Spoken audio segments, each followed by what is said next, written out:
रोम रोम भाइयों।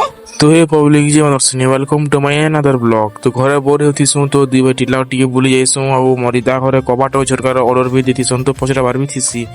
तो फाइनली टिला के पहुंची भी आइसु पहुंची कर दुकान की जे कर पचरा सुन जे नहीं आसबा तरा बोली कहसन। तो फिर आम चुलबड़ा खावा के जाइसु फाइनली सागर पास के जाई करी चुलबड़ा दी जगह ऑर्डर दे देसु तो पछे हमर चुलबड़ा भी आसी जाइसी। तो चुलबड़ा खाई कर फिर आम नवा बसस्टैंड के बुली जीवा के बाहरिसु। तो किछि टाइम पर आम पहुंची भी जाइसु जे भी हम टिला ऑर्डर नवा बसस्टैंड के नहीं आसबा तो थोड़े विजिट करी पारो केजे कि जेन माने भी रील्स और सिनेमैटिक बनाबार अछि बेले लोकेशन टा भल अछि। तो म्यूजिक रे तो लोकेशन रो व्यू टिके तुमके देखो छे ভিতরে তুই একা রহি যা রে